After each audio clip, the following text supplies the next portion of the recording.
Welcome back to All This Math. This is Professor Parker and this is Assata. And today we're going to do some work with evaluating expressions. Yeah, it just looked nice. How long did it take you to do those? Like 10 minutes. 10 minutes? Yes. You capping. I'm It did not. not take you 10 minutes. You know, it took her more than 10 minutes to do. It looks too elaborate, too intricate. It took you more than 10 minutes, little girl. All right, so we're evaluating expressions, right? Now, an expression, let me first give you some vocabulary. An expression is a group of numbers and letters. When we refer to letters in algebra, they're usually called variables because their value can vary, right? So here, this is an expression. As you see written here, 6p plus 5. This is part of the problem that we're about to do right now, right? But Assata's going to read the problem in a moment. She's not going to read it yet, but in a moment, she's going to read the actual problem. So the expression is 6p plus 5. Now, this is not an equation. An equation is when you have an expression and then an equal sign and then another expression on the other side of the equal sign. All right, so this is just an expression, not an equation.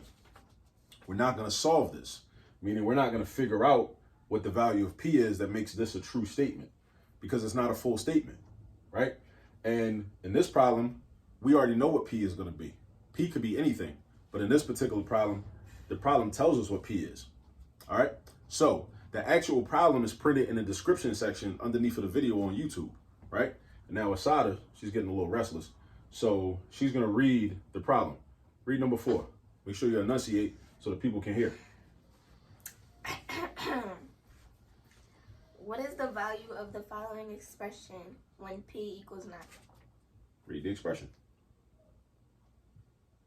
6p plus 5. All right, so what is the value of the following expression, 6p plus 5, when p equals 9? All right, so p is your variable, right? Now, we're evaluating an expression, meaning we're going to figure out the value of the expression when we replace this letter or variable with a certain number. All right? Assata's looking at the clock because she's got to go to dance practice. All right? So we're about to hurry up and knock this out. Now, when p equals 9. So that means that we have to replace this p with what number? 9. 9. You have to replace the p with a 9. All right? Now, that does not mean, be very careful, that does not mean that this 6p, having a little trouble, that does not mean that this 6p turns into a 69. It does not. Understand this. 6p means 6 times p in the language of math. Think of math as a language that we have to learn and understand and be able to comprehend and interpret and recognize. 6p means 6 times p. So if I'm saying what's the value of this expression when p is 9, that basically means that I'm going to replace p with the number 9. And then I'm going to do the calculation that I can. So what this is going to become is this. I'm going to replace p with 9, right? Mm-hmm. So it's going to be 6 times 9. Now look what I did, Assata. I used parentheses to show multiplication, right?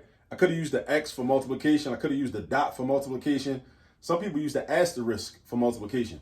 I chose to use parentheses, right? If you fall on the floor, I'm going to laugh at you on YouTube. Okay. All right? So 6 times 9. And then I'm going to do plus 5. All right? Now, in order to do this part, you got to know order of operations. You got to know the order of operations. And you got to adhere to the order of operations. Now, order of operations indicates that when we have multiplication and addition to do, you should do multiplication first. So, Assata, tell the people what 6 times 9 equals. 54. All right. Now, Assata, you know your multiplication facts, right? Mm-hmm. And because you know your multiplication facts, that makes math a lot easier for you, right? Mm-hmm. Okay. So, if you're a child watching this or you're a parent watching this, if you're a child, make sure you know your multiplication facts. If you're a parent, make sure your children know their multiplication facts. Because like Assata said, it makes math a lot easier across the board. All right, so now we got one step left. What's 54 plus 5? 59. 59. That is our final answer. 59. So, to answer the question, the value of this expression when p equals 9 is 59. Now, p could be anything. P could be 1. What would the value of the expression be if P was 1? Real quick. Huh? If you know you need to pay attention. If P was 1, what would the value of the expression be? P was 1. If P was 1. P was 9 and we got 59. What happens if P is 1? That would have been the 1. And then what would the value be? 11. Yes. How'd you get that? Because 6 plus 5 is 11. Where'd you get 6 from? Right there. But P is 1 though. So where'd you get 6 from?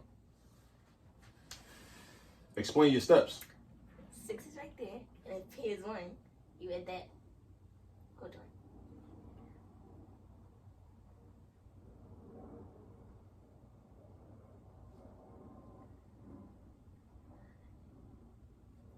It's 12. How's it 12? Because since P, no, I was right. It's 11. Why is it 11? Because you multiply 6 times 1. And that's 6 still because it's 1. And then you add the 5 and it's 11. So, what I just demonstrated for you is this. It's not enough to get the right answer. And I do this with my tutoring students all the time. I don't care about right answers, right? I mean, I care about them, but not as much as I care about a correct explanation. I want you to be able to explain how you got your answer. Matter of fact, sometimes I'd rather you give me a wrong answer and explain your steps and show me how you got to that answer rather than you have a right answer that you can't explain, right? In this day and age, you got to be able to be held accountable for your work that you do in math. You have to be able to explain your steps, explain your process, explain how you got from the beginning to the end, right?